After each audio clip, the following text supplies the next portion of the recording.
सभी स्टूडेंट जो class 12th में पढ़ रहे हैं, आज इस वीडियो के माध्यम से आप लोगों को मैं चैप्टर 11 जो कि बायोलॉजी का क्लास 12 ऑर्गेनिज्म एंड पॉपुलेशन, इसको मैं समझाने जा रहा हूँ। उम्मीद करता हूँ आप लोग इसको अंत तक जरूर देखोगे और इस चैप्टर से पूछे जाने वाले जो भी सवाल आएंगे बोर्ड की परीक्षा में उसको आप पूरा अच्छे से सॉल्व करके आओगे। तो चलिए स्टार्ट करते हैं वन बाय वन टॉपिक जो आपको पढ़ने हैं। सबसे पहला टॉपिक जो आप लोगों को कवर करना है वो है इकोलॉजी। ये इकोलॉजी जो टॉपिक है ये अपने आप में इम्पॉर्टेंट, क्योंकि इसके बाद जो चैप्टर इकोसिस्टम वाला जो आप लोगों ने पढ़ा है उसमें भी ये टॉपिक अपनी महत्वपूर्ण भूमिका निभाता है। तो इसको अच्छे से आप लोग वहाँ से भी पढ़ सकते हैं और एक बार मैं यहाँ पर फिर बता रहा हूँ, उससे भी आप लोग समझ लिए। देखिए सिर्फ नाम से पता चल जाता है इकोलॉजी मतलब लॉजी शब्द कहीं पर जुड़ा मिल जाए। जैसे बायोलॉजी पढ़ा आप लोगों ने, जूलॉजी पढ़ा, साइटोलॉजी पढ़ा, इसका मतलब कोई ना कोई ब्रांच ऑफ बायोलॉजी ही हो सकता है जिसमें किसी के बारे में हम लोग अध्ययन करेंगे। तो यहाँ पर लिखा है ecology is the branch of biology जिसमें हम लोग इंटरेक्शन देखते हैं एमंग द ऑर्गेनिज्म के बीच में, और ये ऑर्गेनिज्म इंटरेक्ट कर रहे हैं किसी तरह के फिजिकल एबायोटिक इन्वायरमेंट में। ठीक है, तो उसी की स्टडीज़ को हम लोग यहाँ पर इकोलॉजी के अंतर्गत पढ़ते हैं। ठीक है, इकोलॉजी का मतलब हम लोग जो इंटरेक्शन करते हैं एबायोटिक कम्युनिटी या एबायोटिक कंपोनेंट को लेकर, तो उस शब्द को मतलब या फिर उस स्टडी को हम लोग बोलते हैं इकोलॉजी। और ये जो इकोलॉजी शब्द है ये सबसे पहले जो दिया था वो अर्नेस्ट हैकेल ने 1869 में दिया था। तो अर्नेस्ट हैकेल को इसका श्रेय सबसे ज़्यादा जाएगा, इसको आप लोग जरूर पढ़ के आइएगा। अब देखिए इकोलॉजी दूसरे परिभाषा ये जो बताइए इसको भी आप लोग अच्छे से तैयार कर सकते हैं, जैसे भी आप तैयार करें। देखिए दोनों में लैंग्वेज सेम है। The term ecology was originally given by रीटर, ये शब्द पिछली बार बोर्ड की परीक्षा में पूछा गया था। क्वेश्चन था the term ecology was given by, ठीक है, किसके द्वारा दिया गया था? रीटर के द्वारा। जबकि क्रेडिट, इसको समझाने का जो क्रेडिट जाता है goes to the German biologist Ernest Haeckel को, अभी आप लोगों ने ऊपर पढ़ा था। अब इकोलॉजी क्या होता है? Branch of biology which studies the interaction among the organism and it's physical environment between the organism. ठीक है, समझ में आ गया होगा यहाँ तक। अब फादर ऑफ इकोलॉजी, अगर क्वेश्चन आता है कि कौन थे father of ecology, Alexander von Humboldt थे। उसके बाद मॉडर्न इकोलॉजी के जो पितामह माने जाते हैं इकोलॉजी के, मॉडर्न इकोलॉजी, वो पी ओडम है। और फादर ऑफ इंडियन इकोलॉजी, देखिए ये तो मोस्ट इंपॉर्टेंट है, 2023 का क्वेश्चन पूछा गया था इससे। Father of Indian ecology Ramdev Mishra. ठीक है, ये मल्टीपल चॉइस क्वेश्चन में आया था पिछली बार, ये आप लोगों का 1 मार्क्स में भी पूछा जा सकता है। अब देखिए अगला जो टॉपिक है इसी चैप्टर का, ऑर्गेनिज्म एंड पॉपुलेशन का, लेवल ऑफ ऑर्गेनाइजेशन। देखिए लेवल्स क्या होते हैं, तो यहाँ पर आप लोगों को एक चार्ट मिल गया, इसका सीक्वेंस बिल्कुल इसी तरह से आप लोगों को लिखना है। इसकी जो बेस यूनिट, देखिए लेवल ऑफ ऑर्गेनाइजेशन की जो बेसिक यूनिट होती है उसको सबसे लास्ट में आप लोगों ने देखा क्या था? इंडिविजुअल। और यही इंडिविजुअल आपस में जोड़ते हैं और क्या बनाते हैं? पॉपुलेशन बनाते हैं। ठीक है, उसके बाद यही ढेर सारी पॉपुलेशन जुड़ने के बाद एक बायोटिक कम्युनिटी या बायो कम्युनिटी तैयार करती है।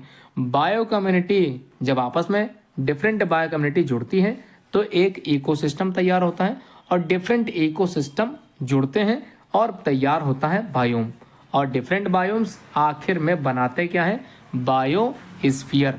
और बायोस्फीयर आप लोगों को पता होना चाहिए, ये बायोस्फीयर जिसमें आप लोगों ने हाइड्रोस्फीयर सुना था, एटमॉस्फेयर सुना था, बायोस्फीयर मतलब जिसमें जीवन मिलता है। ठीक है, तो ये हो गया बायोस्फीयर। ये लेवल ऑफ ऑर्गेनाइजेशन था। अब हम लोग बात करेंगे इनको एक एक करके अच्छे से समझने की। देखिए कौन सा क्वेश्चन आया है बोर्ड के एग्जाम में। बोर्ड के एग्जाम में इन्हीं लेवल ऑफ ऑर्गेनाइजेशन से बीच के छोटे छोटे टॉपिक अलग से 3 नंबर के, 2 नंबर के, 1 नंबर के पूछे गए हैं। तो सबसे पहला टॉपिक देखिए इंडिविजुअल लेवल, जो कि आप लोग आसानी से लिख सकते हो। बोर्ड वाले इसका क्वेश्चन इंडिविजुअल तौर पे नहीं देते हैं, तो आसान है। इंडिविजुअल लेवल क्या है? कोई इंडिविजुअल लेवल या organism is not an independent entity, in fact it is A small part of the natural system. An organism is the basic unit of study in ecology. आप लोगों ने देखा भी था कि जो बेसिक आधारशिला थी किसकी, जो अभी आप लोगों ने लेवल ऑफ ऑर्गेनाइजेशन देखा उसमें सबसे पहला इंडिविजुअल था। कई इंडिविजुअल आपस में मिलते हैं और एक पॉपुलेशन तैयार होती है। तो पहला वाला क्वेश्चन बिल्कुल नहीं आने वाला है। पॉपुलेशन आया है, तो पॉपुलेशन और कम्युनिटी ये दोनों ही बोर्ड में पूछे गए थे डिफरेंशिएट के माध्यम से। आप लोग प्रीवियस ईयर के पेपर अगर लगा रहे हैं तो ये क्वेश्चन पूछा गया है। इसको समझ लेते हैं कि क्या होता है पॉपुलेशन। क्वेश्चन ये भी आता है कि डिफाइन द टर्म पॉपुलेशन, और आया भी है। ये आप लोग समझ रहे होंगे पॉपुलेशन शब्द चैप्टर 3 का है। पॉपुलेशन जो उसमें हेरिडिटी वाला, हेरिडिटी करें जो चैप्टर आप लोगों ने पढ़ा था सबसे पहले शुरुआत में क्या था? ह्यूमन रिप्रोडक्शन वाला है ना। उसके बाद रिप्रोडक्टिव हेल्थ वाले चैप्टर में आप लोगों ने पॉपुलेशन टॉपिक देखा होगा। तो वो पॉपुलेशन टॉपिक अलग है, और यहाँ पर पॉपुलेशन लेवल वाला टॉपिक ये बिल्कुल अलग है। तो इसको समझ लेते हैं। क्या है पॉपुलेशन? ऑल इंडिविजुअल, ठीक है, इंडिविजुअल मतलब प्रति व्यक्ति की बात की जा रही है, ठीक है। All individual of the same species, जैसे मान लीजिए हम लोग हैं, हम आप क्या हैं? इंसान हैं, ठीक है। कौन है? इंसान है। तो ये एक हम लोग की स्पीसीज हो गई। ये पाए जाते हैं ना पर्टिकुलर जियोग्राफिकल एरिया में, मतलब हम लोग इस दुनिया में पाए जाते हैं, अलग अलग जगह पे मिलते रहते हैं, ठीक है। और इन अ पर्टिकुलर टाइम पीरियड को देखते हुए, और फॉर्म मतलब बनाते क्या है? पॉपुलेशन बनाते हैं, ठीक है। जैसे आप लोग समझ गए होंगे, क्या समझ गए होंगे कि हमारी जो देश की जनसंख्या है प्रत्येक वर्ष बढ़ती रहती है। तो ये बढ़ रही है सेम स्पीसीज का डिफरेंट, देखिए डिफरेंट टाइम यहाँ पर लिखा, पर्टिकुलर टाइम पीरियड पर क्या होना? इनका इंक्रीजमेंट हो जाना। तो ये शब्द आप लोग अच्छे से दिमाग में बिठा लीजिए। अगर आप लोग ये डेफिनेशन थोड़ी टिपिकल लग रही है तो आप लोग दूसरी डेफिनेशन भी देख सकते हैं। क्या लिखा है? A population can be defined as a group of individual. देखिए इंडिविजुअल का ग्रुप, जैसे हम हैं, ठीक है, और हमारे साथ और भी लोग खड़े हो जाएं, तो ये क्या है? Group of individuals of the same species, और वो स्पीसीज सिमिलर होनी चाहिए, मतलब बिल्कुल हमारे जैसे ही दिखने वाले, हमारे साथ के जो होंगे वो बिल्कुल सिमिलर होने चाहिए, और रिसाइडिंग और रह रहे हो किसी पर्टिकुलर जियोग्राफिकल एरिया में पर्टिकुलर टाइम पीरियड को देखते हुए और उनकी फंक्शनिंग यूनिट को समझते हुए। तो ये होती है पॉपुलेशन। यहाँ तक क्लियर है? अब एग्जाम्पल की बात कर लें, ऑल ह्यूमन बींग। देखिए हमने कहा था ना, ऑल ह्यूमन बींग्स मतलब जितने भी प्राणी हैं living at a particular place at a particular time, ये बनाते हैं पॉपुलेशन ऑफ ह्यूमंस की, ठीक है। अब कम्युनिटी को ही बायो कम्युनिटी कहते हैं। कई बच्चे कंफ्यूज रहते हैं कि पॉपुलेशन और कम्युनिटी में कम्युनिटी क्या है। तो कम्युनिटी का मतलब होता है बायो कम्युनिटी। तो a community is defined as a group of individual. देखिए समझ में आ गया होगा आप लोगों को, ये इंडिविजुअल का ही ग्रुप है जो कि डिफरेंट स्पीसीज से मिलकर बनता है। अगर यहीं पर सिमिलर हम लोग लिख देते सेम स्पीसीज या सिमिलर स्पीसीज, तो कंडीशन हो जाती है पॉपुलेशन की। अब पॉपुलेशन और कम्युनिटी में डिफरेंस यहीं पर आ गया। क्या लिखा है? A community is defined as a group of individual of different species, और ये स्पीसीज जो डिफरेंट डिफरेंट है वो सर्टेन जियोग्राफिकल एरिया में रहते हैं। जैसे मान लीजिए आप हैं और आपके घर में चूहा आ जाए अचानक से, तो स्पीसीज बिल्कुल अलग है, ठीक है। Living within a certain geographical area, such individuals can be similar or dissimilar but can not reproduce with the members of other species. मतलब अब चूहे अपनी नस्ल तैयार करेंगे और इंसान अपनी नस्ल तैयार करेंगे, ये दोनों की स्पीसीज अलग अलग है, ठीक है। ध्यान रखिएगा, मैमल्स कभी भी चूहे नहीं दे पाएगा, या चूहे कभी भी मैमल की जैसी प्रजाति नहीं पैदा कर पाएगा। तो यहाँ पर बायो कम्युनिटी तैयार होता है। अब इकोसिस्टम क्या है? नाम से लग रहा है इकोसिस्टम, ये पिछले वाले चैप्टर में भी आप लोगों ने पढ़ा, अभी जो आप चैप्टर जो है अगला उसमें भी इकोसिस्टम पढ़ लेंगे। क्या है ecosystem? Is the basic functional unit of organism. Ecosystem क्या है? बेसिक मतलब होता है आधारीय इकाई, मतलब जहाँ से शुरुआत होती है किसी ऑर्गेनिज्म की, वो है देयर एनवायरनमेंट। और ये इंटरेक्शन हो रहा होगा एक दूसरे के बीच में, इंटरेक्शन होना चाहिए देयर ओन कंपोनेंट को लेकर, जिसमें बायोटिक के साथ एबायोटिक कंपोनेंट भी आएंगे। तो ये आप लोग समझ गए होंगे, ठीक है। अब हम लोग बात करने जा रहे हैं the term ecosystem was mainly given by, देखिए यहाँ पे लिखा है एजी टांसले ने इकोसिस्टम शब्द दिया था, और इनको डिफाइन करने के लिए इन्होंने क्या कहा कि ये फंक्शनल इकोजियोलॉजिकल यूनिट विच इंक्लूड करती है बायोटिक के साथ एबायोटिक कंपोनेंट्स को, किसी गिवन एरिया में इन्वॉल्व करती है देयर म्यूचुअल इंटरेक्शन, मतलब दोनों आपस में सहभागिता निभा रहे हो, इसे बोलते हैं इकोसिस्टम।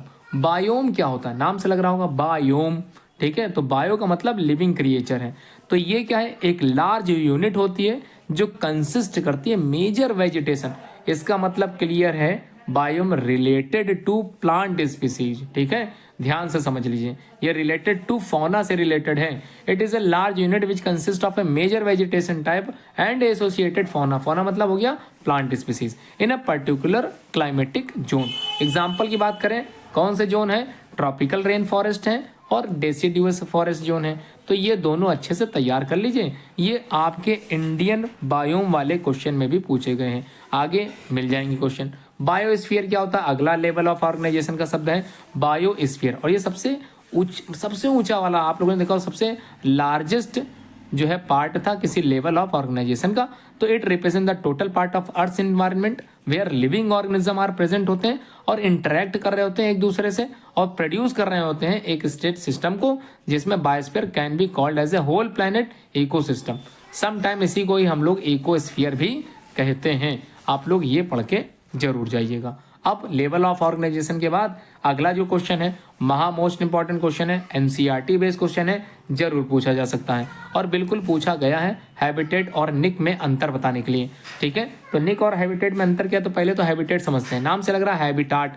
ठीक है, द प्लेस जहां पर वेयर एन ऑर्गेनिज्म लिव्स रहते हो, लिव्स मतलब रहना होता है। अगर कोई ऑर्गेनिज्म एक साथ कहीं रह रहा है, उस चीज को, उस जगह को हम लोग बोलते हैं उसका निवास स्थान। निवास स्थान का मतलब हैबिटेट हो गया। ठीक है, habitat of an organism is the best place for it, जहां पर वो अपने आप को बहुत ही सुरक्षित महसूस कर सकता है और साथ में उसको वहां पर भोजन भी मिले और रहने के लिए जगह भी मिले, तो उसको बोलते हैं हैबिटेट। अब इसकी कुछ कैरेक्टरिस्टिक्स हैं, उसको भी मैं बता देता हूँ। हैबिटेट ऑफ एन ऑर्गेनाइजेशन या ऑर्गेनिज्म प्रोवाइड करता है द मोस्ट फेवरेबल कंडीशंस, मतलब जहां रहने के लिए उसके लिए उचित हो। फूड सप्लाई मैक्सिमम होगी, शेल्टर सपोर्ट मैक्सिमम होगा, इन्वायरमेंटल स्ट्रेस, ध्यान समझ लीजिए, स्पेसेस की बात नहीं, यहाँ पर इन्वायरमेंटल स्ट्रेस की बात हो रही है। स्पेस थोड़ा सा मिसप्रिंट है, स्ट्रेस है वो बिल्कुल कम होगा। ठीक है, इन्वायरमेंटल स्ट्रेस जो होगा बिल्कुल कम होगा। इसको भी आप लोग अच्छे से तैयार कर लीजिए। अब सिंपल वे में आप लोगों ने क्या सीखा कि habitat is a living place of an organism is called habitat. और अच्छे से तैयार करना, तीसरी डेफिनेशन देख लीजिए, habitat is a specific physical place जो कि ऑक्यूपाई करता है किसी ऑर्गेनिज्म के द्वारा, जिसमें पॉपुलेशन और उसकी कम्युनिटी क्या करती है? रहती है, जीवन यापन करती है। Which has a particular combination of abiotic या फिर इन्वायरमेंटल फैक्टर, जिसमें सॉइल आ सकता है, ह्यूमिडिटी आ सकती है ना, लाइट आ सकती है, और बाकी फैक्टर जो एबायोटिक होते हैं वो आप लोग यहाँ पर लिख सकते हो। तो ये हो गया हैबिटेट। अब निक क्या होता है इसको थोड़ा देखते हैं। निक इज ए पोजिशनल स्टेटस। अब इसी इकोसिस्टम में किसी ऑर्गेनिज्म का एक पोजिशनल स्टेटस होता है जो डिफाइन करता है उसका निक। ठीक है, तो निक शब्द जो लिया गया है, positional status of an organism is called क्या है? निक। और ये सबसे पहले देने वाले ये जो शब्द है ये ग्राइनल ने दिया था। देखिए ये शब्द दिया था 1917 में ग्राइनल ने। अगर आप लोग दूसरे डेफिनेशन पर भी अगर फोकस करना चाहो तो मैं दूसरी डेफिनेशन भी समझा देता हूँ, कोई भी डेफिनेशन आप लोग याद करके लिख सकते हो। एन इकोलॉजिकल निक रेफर करता है एनिमल्स प्लेस को किसी बायोटिक एनवायरनमेंट में, और रिलेशंस बताता है उसके फूड और उसके साथ उसके जो शत्रु होंगे, एनिमीज होंगे, उसी के functional role in an ecosystem में। ठीक है, और ये फंक्शनल रोल बताता होगा अपना किसी इकोसिस्टम में। ठीक है, अगला तीसरी डेफिनेशन भी देख लेते हैं। It is a place occupied by the organism, the resources utilise किए जा रहे होंगे by it and functional role played by it in ecosystem, मतलब इनका रोल इकोसिस्टम में होना चाहिए, तो इसे बोलते हैं निक। अब मेजर बायोम्स ऑफ इंडिया बिल्कुल याद कर लीजिए, क्वेश्चन आया है बोर्ड में। Tropical rain forest, deciduous forest, desert and sea coast. आप लोग शुरुआत के दो ये जो दिए हैं इसको अच्छे से तैयार कर लीजिए, ये बोर्ड के एग्जाम में कई बार पूछे गए हैं। अगला क्वेश्चन है, देखिए ये जो क्वेश्चन है मैं बता देता हूँ, बोर्ड के एग्जाम में सिंपल वे में सिर्फ एक्टोथर्म और एंडोथर्म पूछे जाते हैं, और पूछे भी गए हैं। क्या पूछा गया है कि differentiate between ectotherm and endotherm. कभी भी क्वेश्चन पोइकिलोथर्म या होमोथर्म नहीं आया। आने की संभावनाएं बढ़ जाती हैं जब क्वेश्चन का पेपर पैटर्न थोड़ा सा बदलता है, तो बिल्कुल आ सकता है। और कभी कभी तो क्वेश्चन कोल्ड ब्लडेड एनिमल और वार्म ब्लडेड एनिमल से भी आ सकता है। देखिए अभी तक तो नहीं आया, आया क्या था? आया तो एक्टोथर्म और एंडोथर्म डिफाइन करने के लिए आया था, लेकिन अगर बदलना चाहे तो बिल्कुल बदल सकता है टीचर। पोइकिलोथर्म दे सकता है और होमोथर्म दे सकता है, या फिर कोल्ड ब्लडेड एनिमल और वार्म ब्लडेड एनिमल में अंतर पूछ सकता है। तो क्वेश्चन समझिए कहाँ से आने वाले हैं, तो यहीं से मैं समझाने जा रहा हूँ, इसको समझिए।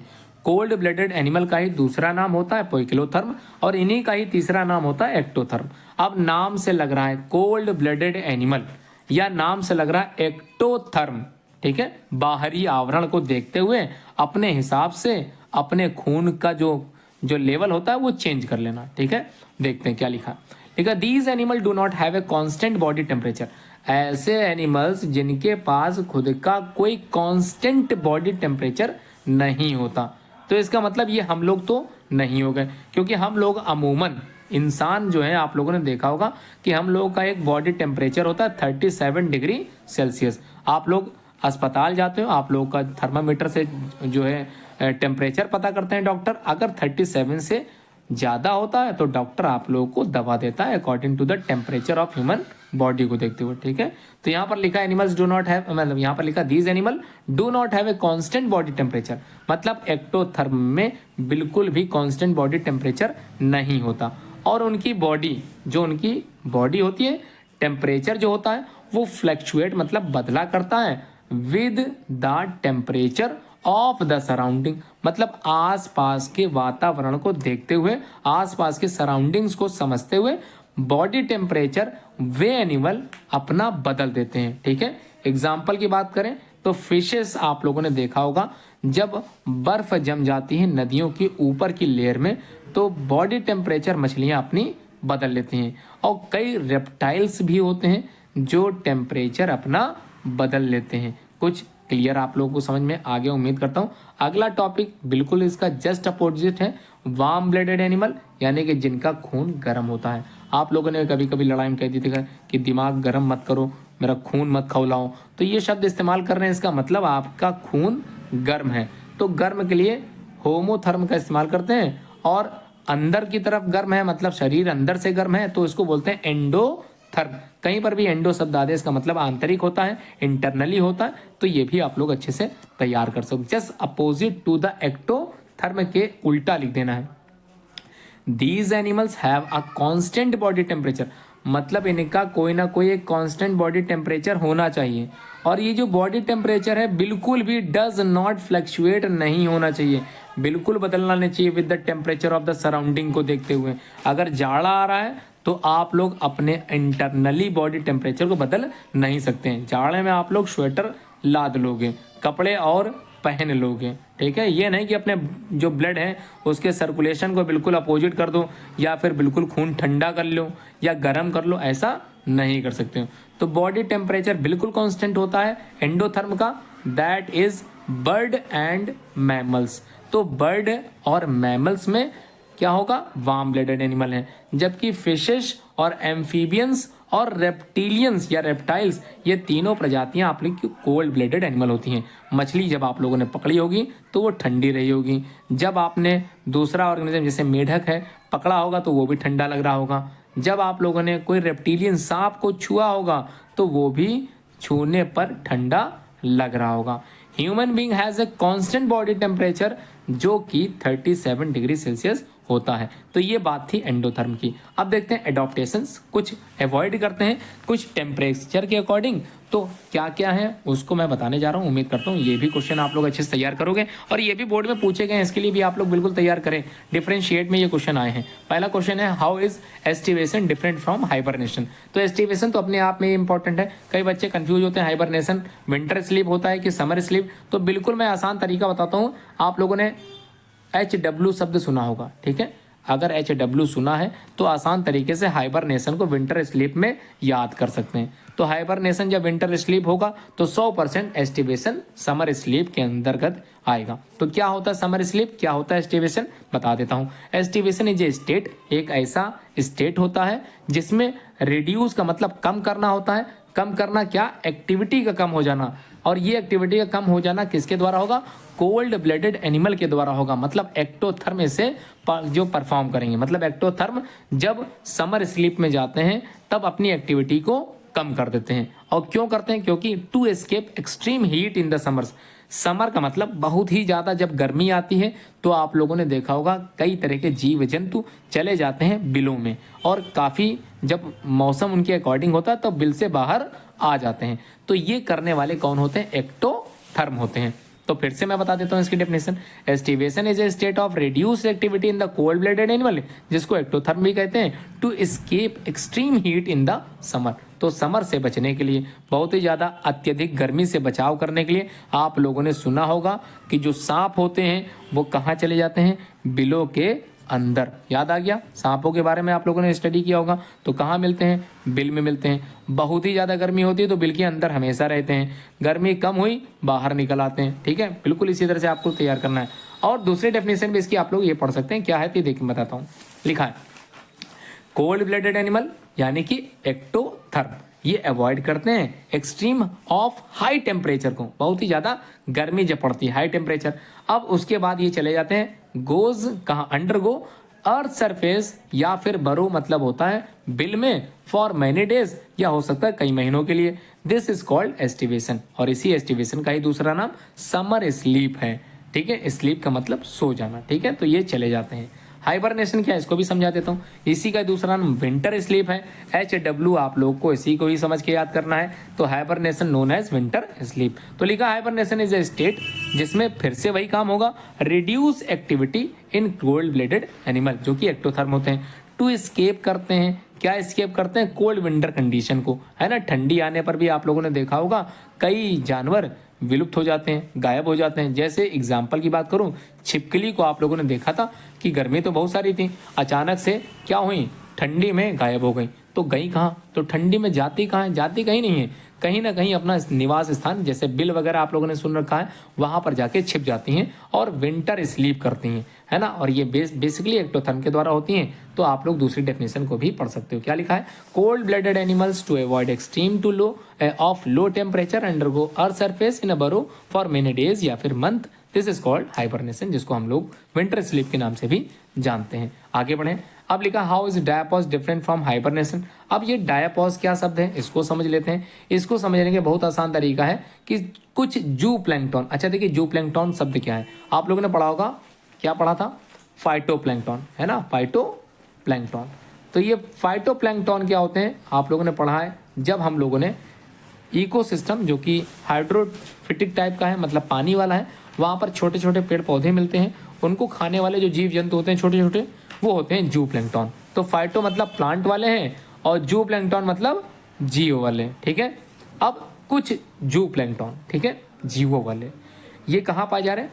झीलों में, ड्यूरिंग अनफेवरेबल कंडीशन में, जिसमें पीरियड अंडर को रेस्टिंग फेज कहलाता है, इसी को बोलते हैं डायापॉज। ठीक है, जबकि हाइबरनेशन एक फिनोमिना होता है जिसमें ऑर्गेनिज्म अंडर को करता है डीप इनटू द सॉइल, मिट्टी के नीचे चले जाते हैं। विंटर स्लीप ये कहलाता है to prevent itself from the excessive cold, बहुत ही ज्यादा ठंडी से बचने के लिए ये काम करते हैं। या फिर कह सकते हैं इसको हाइबर नेशन या इसी को बोलते हैं विंटर स्लीप। तो विंटर मतलब जाड़े के समय की बात हो रही है।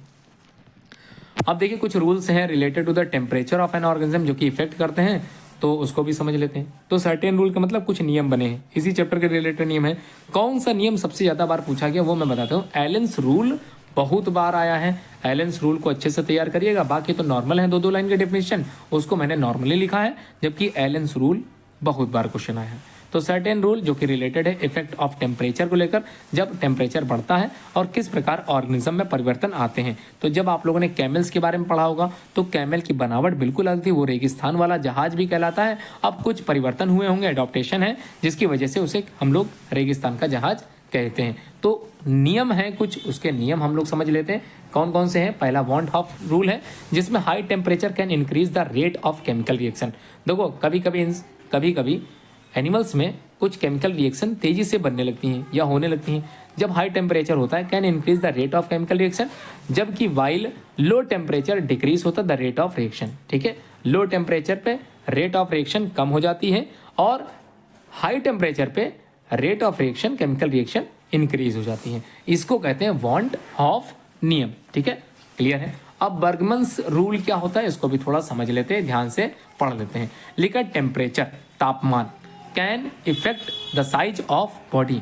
देखिए जहां पर गर्म प्रदेश होते हैं वहां के नागरिकों के बारे में आप लोगों ने देखा होगा, समझा होगा। तो temperature can effect the size of body and it's part, मतलब शरीर के कुछ भागों के बारे में, या हो सकता पूरा पूरा शरीर के साइज में परिवर्तन आता है। कैसे परिवर्तन? एक cold temperature cause increase in size, जब ठंडे प्रदेशों में आप जाएंगे तो साइज इंक्रीज दिखेगी, जबकि गर्म प्रदेशों में जब आप लोग जाएंगे तो साइज रिडक्शन में मिलेगी, मतलब कम, छोटे प्राणी मिलेंगे। तो जहाँ गर्मी ज़्यादा वहाँ के प्राणी आप लोगों को छोटे वाले मिलेंगे, और जहाँ ठंडी होगी, जहाँ प्रदेश ठंडा होगा, वहाँ लंबाई बड़ी मिलेगी। अब एलेंस रूल क्या होता है इसको बता देता हूँ, जो कि इंपॉर्टेंट है, इसको समझना बहुत ही आवश्यक है। देखिए Allen's rule, according to Allen's state that animal that live in a very cold climate, जब ठंडे प्रदेशों में आप लोगों ने जीवन यापन वाले जीवों को देखा होगा, their extremities such as ears, उनके कानों को आप लोग ध्यान से देखिएगा, उनकी पूंछ को ध्यान से देखिएगा, कुछ परिवर्तन आप लोगों को जरूर दिखेगा। ये बिकम प्रोग्रेसिवली स्मॉलर हो जाते हैं। ठीक है, देखिए उनके कान और टेल ये दोनों ही क्या हो जाते हैं, छोटे हो जाते हैं। आप लोग एग्जाम्पल याद कर लीजिए, the polar bears have stocky limbs and very short ears, और उनके कान बहुत ही छोटे हो जाते हैं। That are in accordance with the prediction of Allen's rule, और ये प्रिडिक्शन मतलब ये बताया गया है एलन रूल के हिसाब से, जो कि मार्क करता है डिफरेंस लिम्ब लेंथ में, अंगों के बनावट, उनके साइज को देखते हुए हैव बीन ऑब्जर्व किया गया है when different portion of a given human population reside at different altitudes. मतलब अगर हम किसी भी जानवर को इस तरह के प्रदेशों में जहां पर वेरी कोल्ड क्लाइमेट कंडीशन होगी तो वहां पर भी अंगों का यानी लिम्ब का या फिर ईयर का या फिर अगर कोई टेल वाला प्राणी है तो इसमें परिवर्तन देखने के लिए मिलेगा। और ये कहने वाले हैं एलेंस, जिसको यहाँ पर एलेंस रूल के नाम से हम लोग पढ़ते हैं। अब ग्लॉगर्स रूल क्या है इसको भी देख लेते हैं। देखो ग्लॉगर्स रूल सजेस्ट करता है कि कोई ऑर्गेनिज्म लिविंग है, रहता है किसी हॉट एरिया में यानी कि गर्म प्रदेश में, उसकी स्किन पिगमेंटेशन क्या हो जाएगी, डार्क हो जाएगी। मतलब जो पिगमेंट पाए जाते हैं स्किन में वो क्या होंगे, बहुत ही तेजी से कार्य करेंगे और स्किन कैसी हो जाएगी, काली पड़ जाएगी। While the living in A colder area, आप लोगों ने देखा भी हो ठंडे प्रदेशों में रहने वाले जीव जो होते हैं या फिर मैमल्स जो होते हैं या इंसान की ही बात कर लें, वो गोरे होते हैं, जबकि गर्म प्रदेशों में रहने वाले जो लोग होते हैं उनकी शक्ल कैसी होती है, काली होती है। ठीक है, तो ये भी क्लियर है, ये रिलेटेड टू ग्लॉगर्स रूल है। और लास्ट रूल जो इससे रिलेटेड है वो जॉर्डन्स रूल है, जिसमें टेम्परेचर में effect the number of vertebrae in some vertebrae such as a few species of fishes, these fishes in the low temperature have more vertebrae and the other one having the smaller number of vertebrae। तो यहाँ पर थोड़ा सा समझना पड़ेगा कि कहाँ पर कौन से रहने वाले जो जीव होंगे उनके नंबर ऑफ वर्टेब्रेई संख्याओं में परिवर्तन देखने के लिए मिलेगा। ये जॉर्डन का रूल है। अब देखते हैं on the basis of response of light.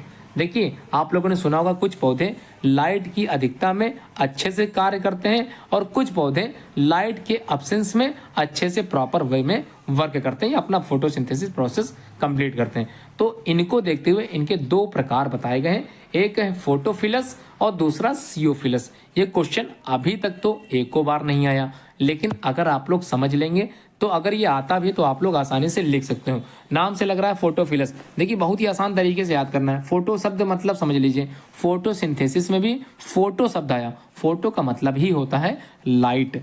मतलब जो पौधे लाइट को चाहते हो या जिनको जरूरत पड़े लाइट की, या फिर इसी का ही दूसरा नाम है heliophyte.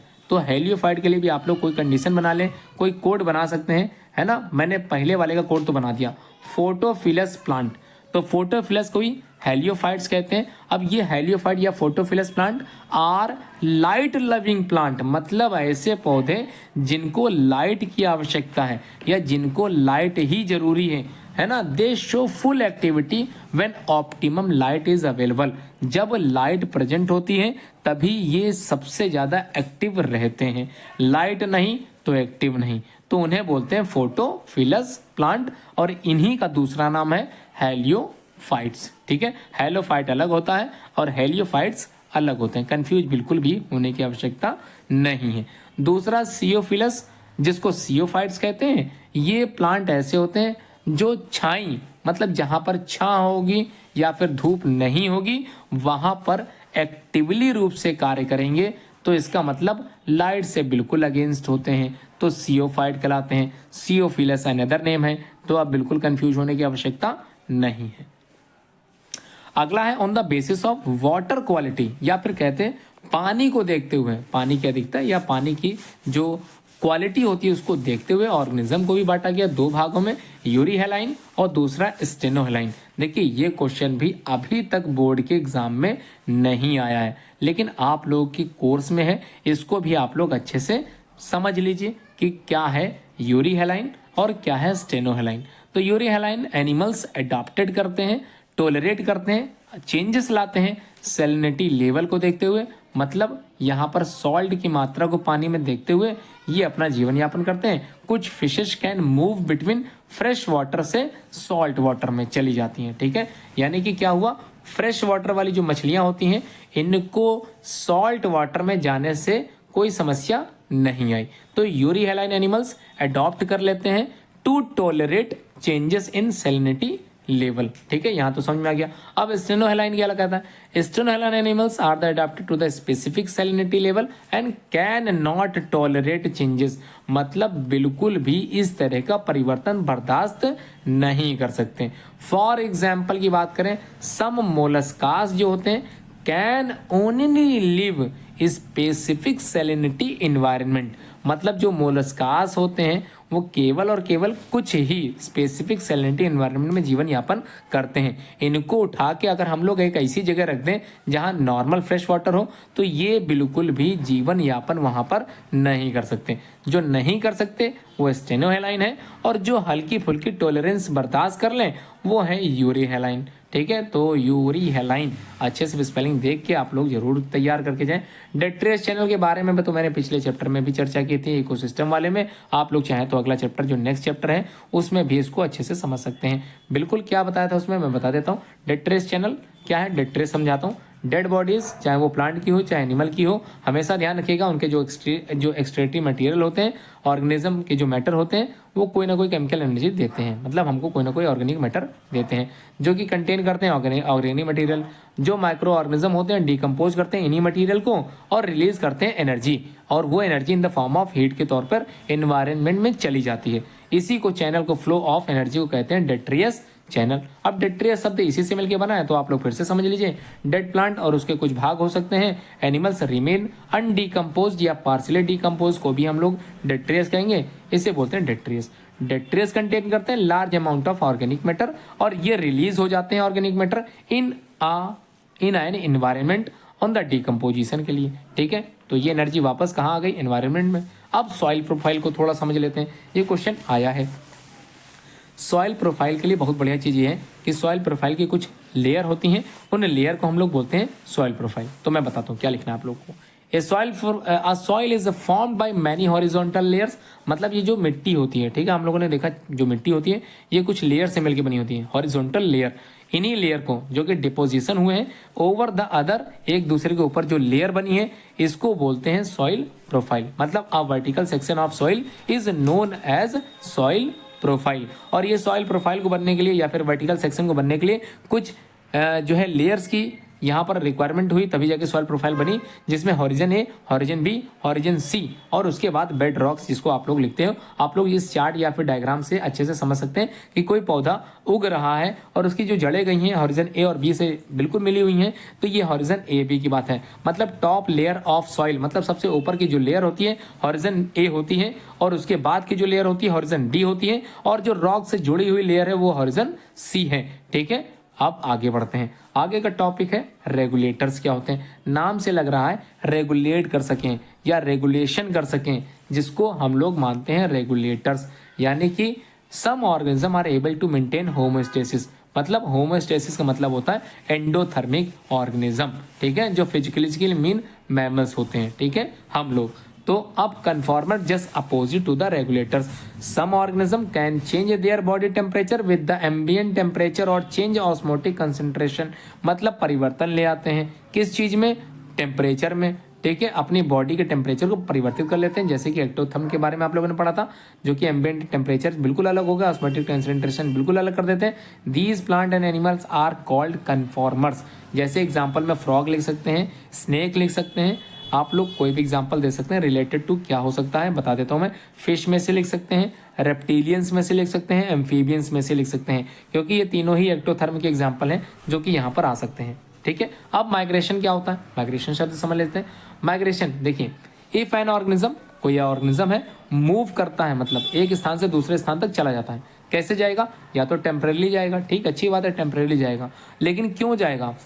From a stressful habitat, यानी कि कहीं ना कहीं जैसे उसके हैबिटेट में समस्या आई, तो उसने सोचा चलो अभी समस्या है, चलो कहीं और चलते हैं, तो यहाँ पर क्या होगा? वो मूव कर जाएगा। मूव क्यों किया? क्योंकि कंडीशन कैसी है?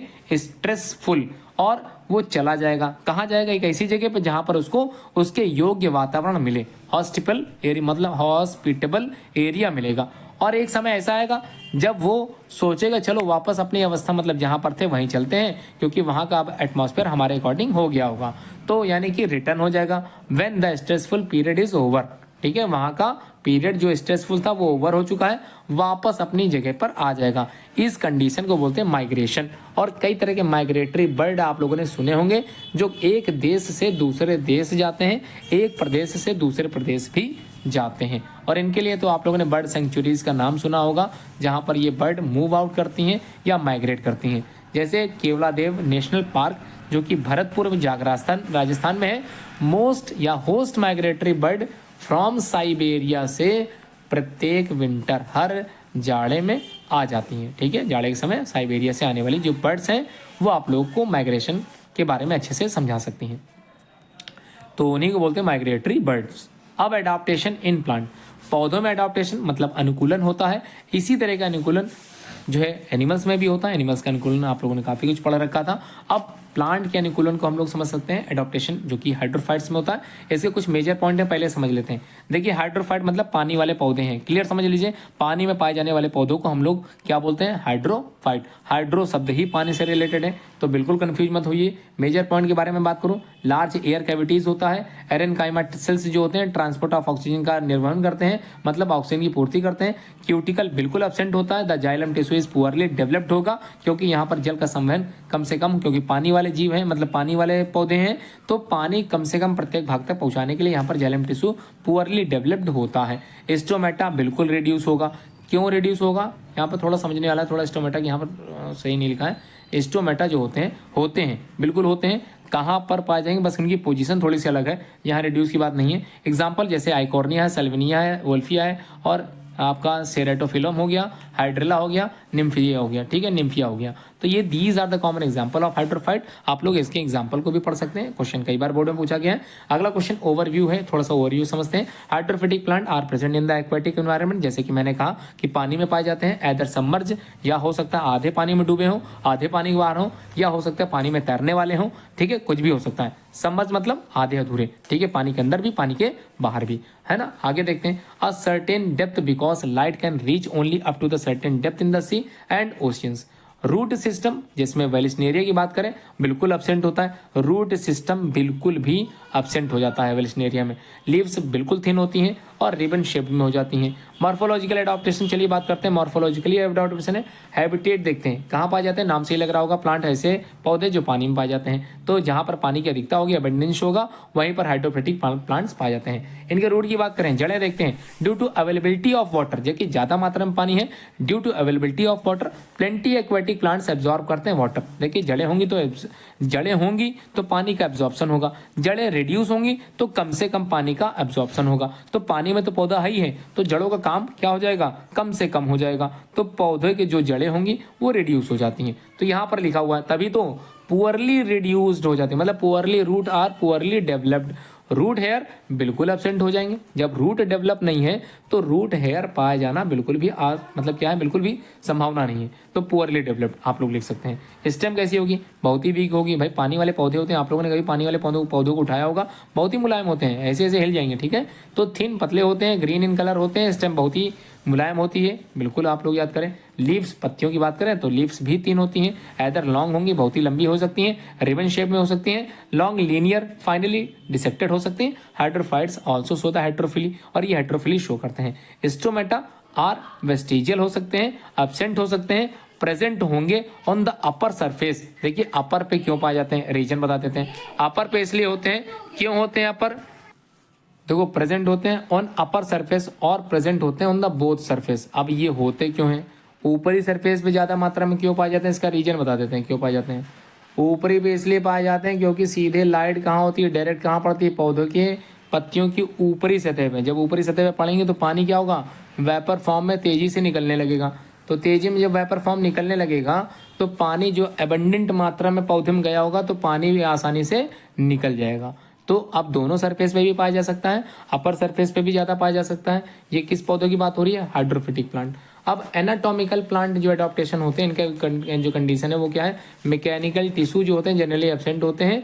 वैस्कुलर टिश्यू जो होंगे पुअरली डेवलप्ड होंगे। अभी आप लोगों ने वैस्कुलर में जाइलम पढ़ा भी था, वो पुअरली डेवलप्ड था। मेसोफिल जो होते हैं इज यूनिडिफरेंशिएट या फिर अनडिफरेंशिएटेड होते हैं, बटे बिल्कुल नहीं होते हैं इन सम हाइड्रोफाइट में। एडॉप्टेशन इन जीरोफाइट। अब जीरोफाइट का मतलब होता है ऐसे पौधे जो कैसी कंडीशन में, ड्राई कंडीशन में हो, रेगिस्तानी पौधे जिनको कहते हैं। तो इनके मेजर पॉइंट पहले समझते हैं। मेजर पॉइंट क्या क्या है इसको देख लेते हैं। लीव्स आर हाईली रिड्यूस, बहुत ही पत्तियां रिड्यूस होती हैं। स्टोमेटा बिकम सनकन यानी डीपली धसे रहते हैं स्मॉल पिट्स में। And scoto active, open during night and close during day. दिन के समय इनके स्टोमेटा बंद हो जाते हैं, ठीक है, और रात के समय इनके स्टोमेटा खुल जाते हैं। Most of the plant succulents कहलाते हैं जो कि fleshy stemmed and large vacuoles के द्वारा शो होते हैं। एग्जाम्पल ओपनशिया जिसको कैक्टस कहते हैं, ओलिएंडर जिसको नेरियम कहते हैं, और acacia. These are the common example of xerophytic plants. अब इनका ओवरव्यू थोड़ा सा समझ लेते हैं क्या है। लिखा xerophytic plants are found in water deficient region, जहां पर पानी बिल्कुल कम मात्रा में हो या बिल्कुल ना हो वहां पर जीरोफाइट्स पाए जाते हैं, जैसे डेजर्ट या फिर चट्टानें। लीव्स बिल्कुल स्मॉल होंगी और कन्वर्ट हो जाती हैं, मॉडिफाइड हो जाती हैं। एग्जाम्पल बात करें ओपनशिया की, एंड स्टेम्स आर फ्लैट होगा, fleshy and green, call the phylloclade. देखिए समझिएगा, ओपनशिया की बात हो रही है और यहाँ पर जो फ्लैशी स्टेम है वो फिल्लोक्लेड होगा। Leave gate modified into spines में रिड्यूस ट्रांसपिरेशन के लिए हो जाती हैं, मतलब पानी बिल्कुल कम मात्रा में बाहर निकले, रिड्यूस कर देंगे। रूट हाईली मॉडिफाइड होती हैं, वेल डेवलप्ड होती हैं, एंड ग्रो करती हैं very deep for the availability of underground water. मतलब इनकी जो जड़ें होती हैं बहुत ही अंदर तक जाती हैं और पानी को ढूंढ निकालती हैं। क्यूटिकल बहुत ही इज वेरी थिक होगा, ध्यान समझिए। हाइड्रोफिटिक के जस्ट अगेंस्ट में ये चलते हैं। अब अगला देख लेते हैं कौन कौन से पॉइंट आप लोग लिख सकते हैं। क्या लिख सकते हैं, ऐसी जगह पे उगते हैं जहां पर ड्राई कंडीशन होती है, जेरिक हैबिटेट में रहता है, स्कार्सिटी ऑफ वाटर होना चाहिए, हाई टेम्परेचर होना चाहिए, strong light intensity and high velocity of wind होनी चाहिए। रूट सिस्टम वेल डेवलप्ड होगा। मेन टैप रूट में ग्रो स्ट्रेट जो जाते हैं, डाउन सेवरल मीटर अंदर तक धसे रहते हैं। Root are richly covered with the root hair, मतलब रूट हेयर का भी पाया जाना होता है। स्टेम शॉर्ट होगी, कह सकते हैं बिल्कुल short stem. Thick stems are covered with the thick coating of the wax and silica of bark and the dense hair, ये सब कुछ इसमें मिलेगा। Stem is modified into the cladode, जिसको फिल्लोक्लेड बोल रहे हैं, सम केसेस में बन जाते हैं। Leaves generally reduce small scale like, जिसको हम लोग कांटे कह सकते हैं, तो जो है पत्तियां कांटों में परिवर्तित हो जाती हैं, जिसको निडल लाइक स्ट्रक्चर कह रहे हैं। सनकन स्टोमेटा, धसे हुए स्टोमेटा पाए जाते हैं, बिल्कुल अंदर धसे रहते हैं, पिट में धसे रहते हैं, क्योंकि वाटर ज्यादा मात्रा में बाहर ना निकल पाए, इसलिए ये सनकन स्टोमेटा होता है। Mechanical tissue are well developed होगा, वैस्कुलर टिश्यू वेल डेवलप्ड होगा। Mesophyll and differentiated into the palisade and the spongy parenchymatous tissue, ठीक है। डाइकॉट लीफ की अगर बात करें। मॉर्फोलॉजिकल एडाप्टेशन यहाँ से थोड़ा सा समझ लेते हैं। मॉर्फोलॉजिकल एडाप्टेशन, जीरोफिटिक प्लांट्स क्या होंगे, usually grow in the extremely dry condition. Root system is well developed, the main tap root, या यहाँ पर रैप लिख लिया, टैप कर लीजिएगा उसको, may grow straight down in several metre. Root richly covered with the root hair, बिल्कुल जो अभी आप लोगों ने ऊपर पढ़ा बिल्कुल वही चीज यहीं भी लिखी है, आप लोग चाहें तो इसको दोबारा रीड कर सकते हैं। एडॉप्टेशन जो कि एनाटॉमिकली होते हैं, वेल डेवलप वैस्कुलर टिश्यू पाए जाते हैं, mesophyll differentiated into the palisade and spongy parenchyma in the dicot leaves. Adaptation किस प्रकार का होगा, हैलोफाइट में। तो अभी तक आप लोगों ने किस में एडॉप्टेशन पढ़ा, जीरोफिटिक कंडीशन वाले में और हाइड्रोफिटिक कंडीशन वाले में। अब हम लोग पढ़ेंगे हैलोफाइट्स क्या होते हैं। देखिए सॉल्टी सॉइल प्लांट कहलाते हैं हैलोफाइट, मतलब ऐसे पौधे जो सॉल्ट, मतलब ऐसी जगह पर जहाँ पर सॉल्ट ज्यादा उपस्थित हो वहां पर हैलोफाइट मिलते हैं। Halophyte are the plant which grow on the saline soil, ऐसी मिट्टी जो सैलाइनिटी वाली हो वहां पर पाए जाते हैं। These plant grow in the areas which are well saturated with water but plants can not avail of water, मतलब पानी उसका इस्तेमाल नहीं करते हैं, लेकिन सॉल्टी वाटर में भी पाए जाते हैं पानी, लेकिन इस्तेमाल नहीं करते हैं, है ना। इसको physically wet and physiologically dry भी हम लोग लिख सकते हैं।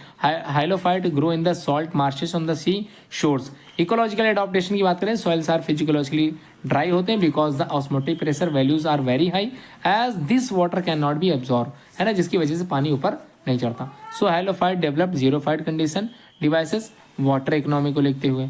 अब रूट सिस्टम की अगर हम लोग बात करें तो रूट सिस्टम हैलोफाइट का वेल डेवलप्ड होता है। In addition to the normal root special negatively geotropic respiratory roots, जिसको हम लोग बोलते हैं नेमेटोफोर्स, जो कि प्रेजेंट होता है। These aerial roots are provided with the many breathing pore, जिससे सांस लेते हैं मतलब रेस्पिरेशन करते हैं, एब्जॉर्बिंग एटमॉस्फेरिक ऑक्सीजन को। These are mean for better aeration and water logged condition के समय ये वेल डेवलप्ड हो जाते हैं। Sometime a large number of adventitious roots, जो कि बटरेसेस होते हैं, डेवलप करते हैं basal part of the tree and trunks which provide sufficient support of the two the plant. ठीक है, तो ये होते हैं हैलोफाइट। इनकी स्टेम जनरली सकुलेंट्स होती है, सकुलेंट जो कि direct correlated with salt tolerance of plant होते हैं, जो क्या करते हैं, सॉल्ट को टॉलरेट करते हैं। लीव्स थिक होती है, एंटायर एंड सकुलेंट्स होती है। Their surface are densely covered with the trichomes in many plant, मतलब बाहर ट्राइकोम्स निकल आते हैं। ठीक है, कवर्ड होते हैं। यहाँ पर लिखा एनाटॉमिकल एडॉप्टेशन को भी थोड़ा समझ लेते हैं हैलोफाइट के। तो क्या है, थिक क्यूटिकल लेयर या वैक्सी लेयर प्रेजेंट होती है एरियल पार्ट में, मतलब एरियल जो हवा से जुड़े होंगे भाग वहां पर। In succulent part thin walled water storing parenchyma cells found होते हैं, मिलते हैं। Mucilage cell are also present होते हैं। और इनमें एक कंडीशन होती है विविपेरी की, मतलब germination of seed within fruit is called vivipary. ये मोस्ट इंपॉर्टेंट है विविपेरी, एक नंबर क्वेश्चन आया भी है बोर्ड में, आप लोग उसको भी लिख सकते हैं। Halophyte show the vivipary, it is a germination. यहाँ से विविपेरी के बारे में आप लोग डिफाइन भी कर सकते हैं, क्या है समझ लेते हैं। देखिए हैलोफाइट शो करते हैं vivipary, it is a germination of seed before the fruits break off. तो बिना, देखिए बिफोर मतलब पहले, फ्रूट ऑफ होने से पहले अगर जर्मिनेशन ऑफ सीड स्टार्ट हो जाए तो इस कंडीशन को बोलते हैं विविपेरी, जो कि किस में होती है, हैलोफाइट में पाई जाती है। The embryo grows and develop in the seed, और जो एम्ब्रियो है वो डेवलप होने लगता है seed within the fruit, fruit के अंदर। When it is still attached to the plant, जैसे एग्जांपल की बात करें सेलिकॉर्निया, राइजोफोरा और सोनेरेशिया, तो ये तीनों एग्जाम्पल बोर्ड के एग्जाम में आ सकते हैं। और खास तौर पर राइजोफोरा आप लोग जरूर पढ़ के जाएं, एक ऐसी कंडीशन राइजोफोरा में जिसमें विविपेरी कंडीशन पाई जाती है, जो कि हैलोफिटिक कंडीशन के पौधे होते हैं। अब एडॉप्टेशन इन एनिमल की बात करें, थोड़ा सा एडॉप्टेशन जो कि एनिमल में है उसको समझ लेते हैं। पहला behavioural adaptation in animal, behaviour में परिवर्तन, जैसे माइग्रेशन। पता चला अभी तो आप लोगों ने माइग्रेटरी बर्ड पढ़ा था, कोई ऑर्गेनिज्म मूव करता है टेम्पररी अस्थायी रूप से स्टेबल कंडीशन छोड़ के एक ऐसी जगह चला जाए जहां पर उसको सुविधाजनक चीजें मिले, है ना, उनके अकॉर्डिंग एटमॉस्फेयर मिले, वातावरण उनके अकॉर्डिंग मिले। और वो जो स्ट्रेसफुल पीरियड था वहां पर जैसे ही समाप्त होता है ये पुनः अपनी अवस्था में या फिर अपनी जगह पर पहुंच जाते हैं, इसको बोलते हैं माइग्रेशन। जैसे आप लोगों ने केवलादेव बर्ड सेंचुरी जो कि भरतपुर राजस्थान में है, होस्ट माइग्रेटरी बर्ड जो कि साइबेरिया से आती है हर साल विंटर में और चली जाती हैं फिर उसके बाद, तो वहां पर बढ़िया से आप लोग पिकनिक जा सकते हैं अगर जाना चाहें।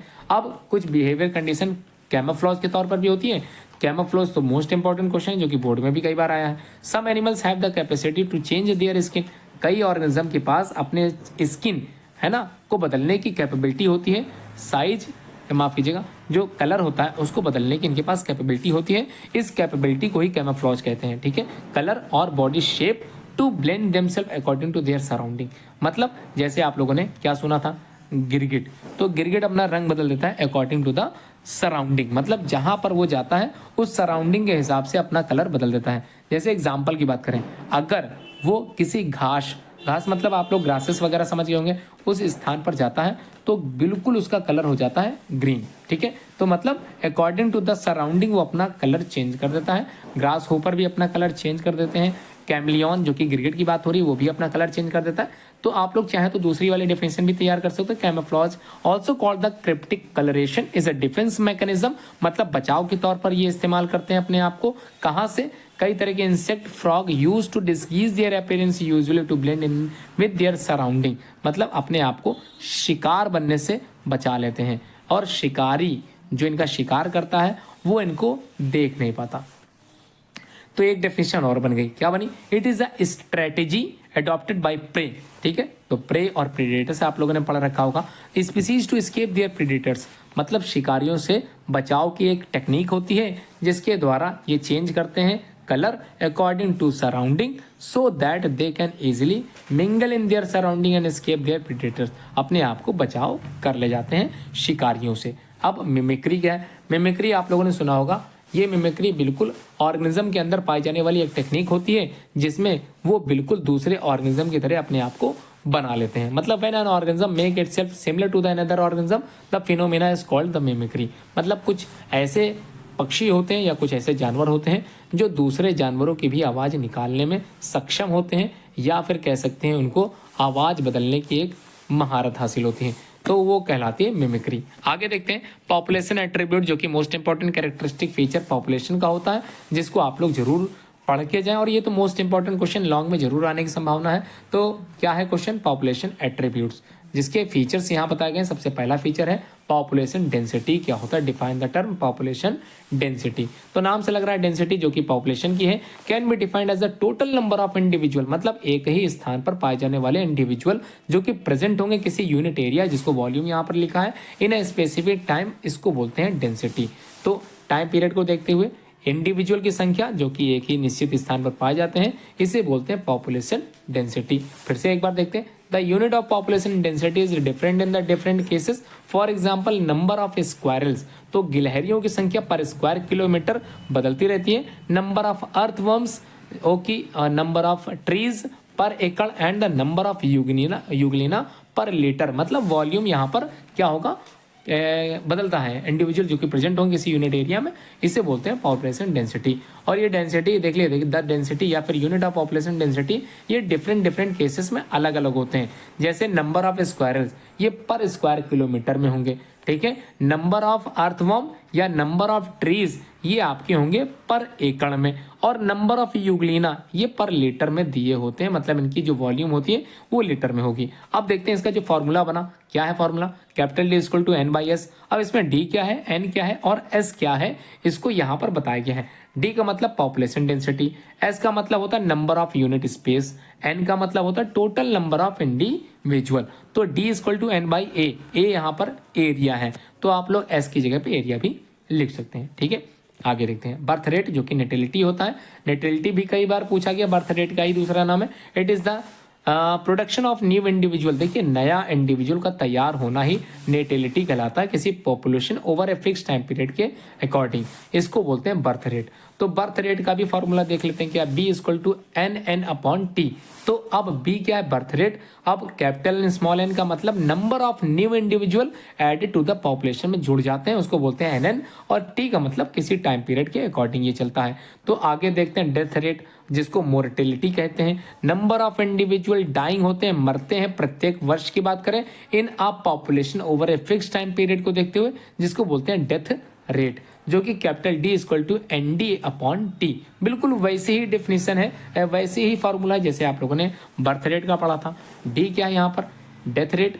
ND क्या है यहाँ पर? Number of death in A population unit time, और T होता है टाइम यूनिट, ठीक है। बात करते हैं इमिग्रेशन और एमिग्रेशन। देखिए नाम से लग रहा है इमिग्रेशन, ई का मतलब है अंदर आना, इनसाइड, ठीक है। और इमिग्रेशन का मतलब होता है एग्जिट, मतलब बाहर जाना। तो कभी कभी बच्चे कंफ्यूज हो जाते हैं इमिग्रेशन और एमिग्रेशन में। मैंने बहुत ही आसान तरीके से आप लोगों को बता दिया इमिग्रेशन कैसे याद करना है। आई लगा है इसका मतलब इन होगा, ई लगा है इसका मतलब एग्जिट होगा। तो इन का मतलब बाहर से कोई अंदर आ जाए। तो पढ़ते हैं क्या लिखना है आप लोगों को। Immigration is the number of individual of the same species coming, आए, कहाँ से आए? टू द हैबिटेट में आए, और कहाँ से आए? कहीं और से आए, फ्रॉम एल्स वेयर। इस कंडीशन को बोलते हैं एमिग्रेशन। अब एमिग्रेशन क्या होगा? इसका मतलब बाहर जाए, यानी कि emigration is the number of individual of the population, ये लिविंग होगा, चले जाए, from the habitat and moving, निकल जाए, कहाँ? कहीं पर भी, समवेयर एल्स, कहीं पर भी मूव कर जाए, मतलब कहीं किसी एक एडॉप्टेशन या हैबिटेट से बाहर चले जाना एमिग्रेशन है, और किसी हैबिटेट से किसी इनसाइड आ जाना ये इमिग्रेशन है। तो ये भी क्लियर है। अब देखिए कुछ ग्रोथ कर्व के मॉडल्स बताए गए हैं, इनको आप लोग भी समझ सकते हैं। सिंपल वे में क्या बता देता हूँ, नॉर्मली समझा देता हूँ। लॉजिस्टिक, जिसको सिग्मॉइड ग्रोथ कर्व, जो कि जे शेप कर्व होता है। मोस्टली ये क्वेश्चन आते हैं, कोई एक कर्व जरूर पूछा जाता है, और देख लेते हैं कौन सा होगा, दोनों में समझा दे रहा हूँ। Logistic growth, a given habitat as है enough resources to support a maximum possible number. देखिए हैबिटेट होगा तो एनफ रिसोर्सेज होंगे तो पॉसिबल नंबर भी जनरेट होगा। इसको बोलते हैं carrying capacity, capital K, for that species. अब लॉजिस्टिक ग्रोथ कर्व या फिर sigmoid curve, and this type of growth is called Verhulst Pearl logistic growth curve. तो इसका नाम आप लोग थोड़ा सा टिपिकल है, अच्छे से तैयार करके जाइएगा, स्पेलिंग की मिस्टेक बिल्कुल मत कीजिएगा। It is calculated as capital D N upon dt equal to RN, जो कि यहाँ पर दे दिया गया है, जहाँ पर N number of density at A time period T K is carrying capacity होती है और R is intrinsic rate of natural increase logistic growth curve में, जो कि एस शेप के अंतर्गत चलता है। ठीक है, आगे बढ़ते हैं। एक्सपोनेंशियल ग्रोथ कर्व मॉडल जो कि एस शेप होता है, इसको थोड़ा सा समझ लेते हैं। तो exponential growth is calculated as dn upon dt equal to B minus D and B minus D equal to R. तो अब इसमें क्या क्या दिया है? n is population size, b is birth per capita, d is death per capita, t time period होगा और r intrinsic rate for the natural increasement के लिए है और r is an important parameter होता है दैट एक्सेस करता है the effect of biotic as well as abiotic factor को किसी पॉपुलेशन ग्रोथ में। Exponential growth curve is a J shape and occurs क्या होगा? When resources like food and space are unlimited. तो ये आप लोगों को पढ़ के जाना पड़ेगा। थोड़ा सा यहाँ पर जो है और अच्छे से आप लोग पढ़ के जाइएगा, अपनी अपनी बुक में भी ये कर्व जरूर देख लीजिएगा, है ना, गलती मत करिएगा। कई बच्चे थोड़ा सा गलत रॉन्ग वे में लिखाते हैं। अब ecological inter dependence and interaction जो कि यहाँ पर पढ़ने आप लोगों को, जैसे यहाँ पर रिलेशनशिप दो तरह के होते हैं, एक सिम्बायोसिस होता है जिसको पॉजिटिव रिलेशंस कहते हैं, एक एंटीबायोसिस जिसको कहते हैं नेगेटिव रिलेशंस। पॉजिटिव में भी आप लोगों के सामने 3 एग्जाम्पल दिए हैं, म्यूचुअलिज्म है, कॉमनसेलिज्म है, प्रोटोकॉर्पोरेशन है। और एंटीबायोसिस में यहाँ पर 4 एग्जाम्पल हैं, पैरासिटिज्म है, प्रिडेशन है, एमेंसेलिज्म है और कंपटीशन है। अब यहाँ पर सिंबल दिए हैं, पार्टनर्स जो होंगे सभी में 2 इंटरेक्शन ऑर्गेनिज्म होंगे, मतलब 2 इंटरेक्टिव ऑर्गेनिज्म होंगे जिनके बीच इंटरेक्शन पाया जाएगा। तो यहाँ पर दोनों पॉजिटिव का मतलब दोनों को लाभ मिल रहा है, किसी एक को पॉजिटिव का मतलब किसी एक को लाभ मिला, दोनों पॉजिटिव हैं दोनों को लाभ मिला। ठीक है, इस तरह से आप समझ सकते हैं कौन सा नेगेटिव इंटरेक्शन हो सकता है, कौन सा पॉजिटिव इंटरेक्शन हो सकता है। तो ये चार्ट अच्छे से समझ लीजिए और ये जो एग्जाम्पल है इनको भी आप लोग अच्छे से तैयार कर सकते हैं। अब इंटर स्पेसिफिक रिलेशनशिप को भी देख लेते हैं थोड़ा सा। यहाँ पर पॉजिटिव इंटर रिलेशनशिप है और नेगेटिव रिलेशनशिप है। जिसको पॉजिटिव है वो सिम्बायोसिस है और नेगेटिव एंटागोनिज्म कहलाता है। सिम्बायोसिस क्या है इसको मैं बता देता हूँ। Symbiosis is an interaction between 2 different organism living in A close physical association typically of the same habitat. Example mutualism और कॉमनसेलिज्म है। तो सिम्बायोसिस एक ऐसा इंटरेक्शन होता है, 2 ऑर्गेनिज्म के बीच पाया जाने वाला इंटरेक्शन, फिजिकल एसोसिएशन जुड़ाव होता है जिसमें 2 ऑर्गेनिज्म आपस में जुड़े रहते हैं कोई ना कोई बेसिक नीड को देखते हुए, जैसे म्यूचुअलिज्म और कॉमनसेलिज्म होता है। अब म्यूचुअलिज्म क्या है? एक इंटरेक्शन है, एक जुड़ाव है, एक लगाव है किन्हीं 2 ऑर्गेनिज्म के बीच का, जिसमें दोनों ही ऑर्गेनिज्म, दोनों ही पार्टनर्स बेनिफिटेड होते हैं, मतलब दोनों को फायदा मिलने वाला होता है। जैसे बात करें एग्जांपल लाइकेन की और दूसरी है राइजोबियम, तो ये दोनों एग्जांपल म्यूचुअलिज्म के अंतर्गत आएंगे, आप लोग इसको पढ़ के जा सकते हैं। अब लाइकेन और माइकोराइजा ये अपने आप में ही मोस्ट इंपॉर्टेंट टॉपिक है जो बोर्ड के एग्जाम में 2 नंबर में पूछे भी गए हैं। तो लाइकेन क्या है? तो नाम से लग रहा होगा, लाइकेन एक म्यूचुअलिस्टिक एसोसिएशन होता है जिसमें स्पीसीज ऑफ एल्गी इसको न्यूट्रिशन प्रोवाइड करती है और फंगस इसको शेल्टर प्रोवाइड कराता है। तो आप लोग ये भी लिख सकते हैं। ठीक है, अब mycorrhiza it is also a mutualistic association fungus का, जिसमें रूट संबंधित होगा, जो कि रूट के अंतर्गत जुड़े रहेंगे। द रूट प्रोवाइड करेगा food and shelter to the fungus, मतलब ये फंगस एसोसिएशन का एक ऑर्गेनिज्म होता है। अब कॉमन सेलिज्म क्या है? देखिए पॉजिटिव इंटरेक्शन होता है, ये तो क्लियर है।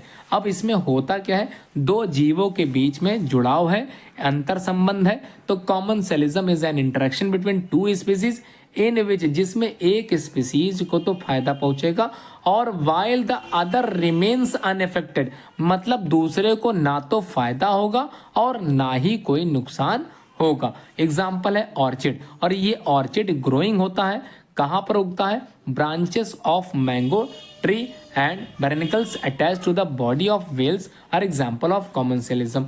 ये 2 एग्जाम्पल बताए गए हैं, एक ऑर्चिड और barnacles attach to the body of Wales.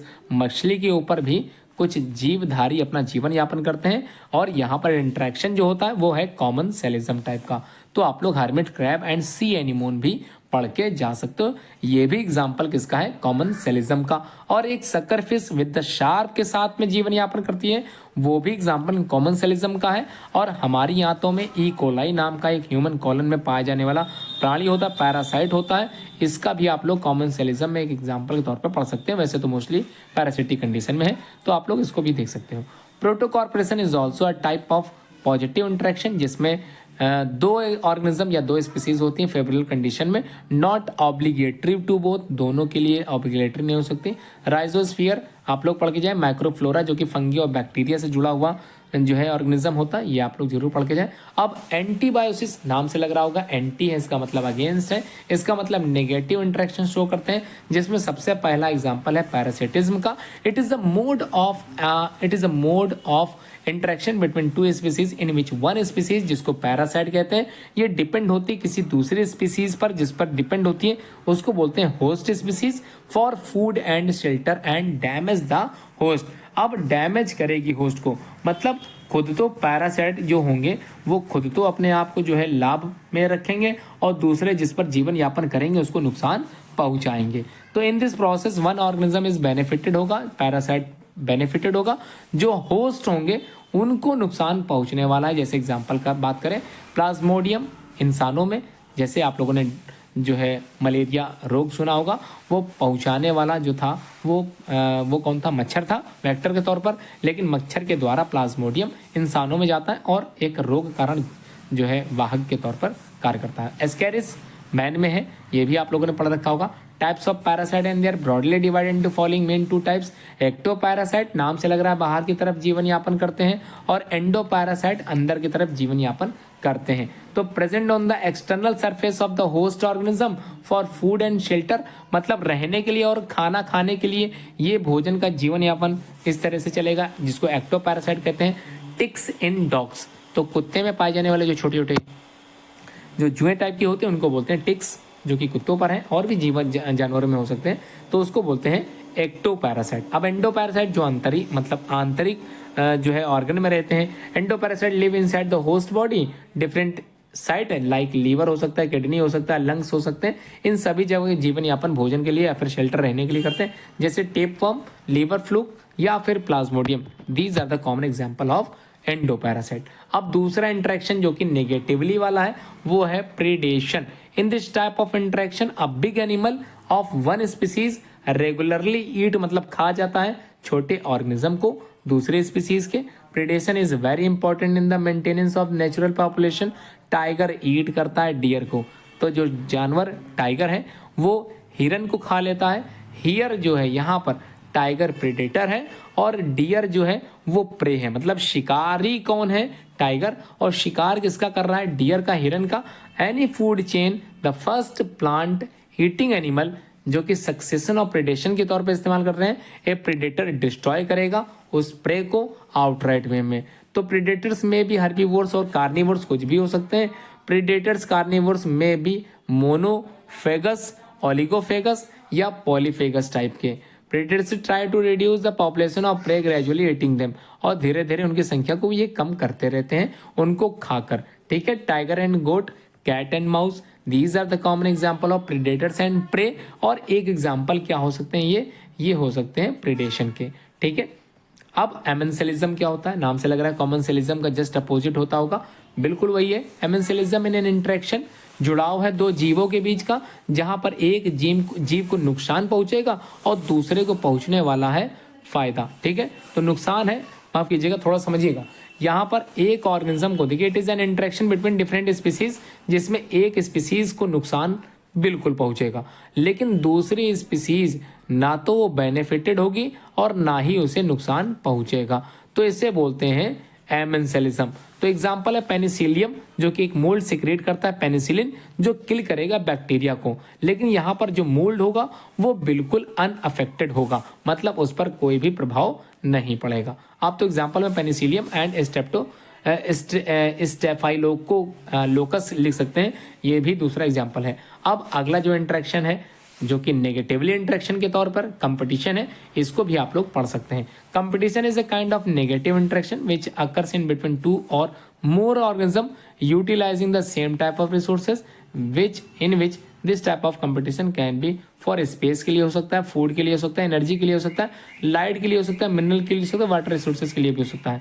मतलब ये जो कंपटीशन है, स्ट्रगल है, ये क्या पाने के लिए हो सकता है, दो जीवों के बीच जुड़ाव है जो कि स्पेस के लिए लड़ते हो, फूड के लिए लड़ते हो, एनर्जी के लिए लड़ते हो, लाइट के लिए, मिनरल के लिए, वाटर रिसोर्सेज के लिए क्या करते हो, युद्ध करते हो, यानी कि अपना स्ट्रगल करते हैं और जो कि मेजर किया जाता है fitness of one species over the other, और जो जीत जाता है उसको बोलते हैं फिटनेस। मतलब जीवधारी जो अपना जीवन आगे बढ़ाएगा और दूसरे ऑर्गेनिज्म को क्या करेगा, किल कर देगा। कंपटीशन का मतलब दो तरह के होते हैं, इंट्रा स्पेसिफिक और इंटर स्पेसिफिक कंपटीशन।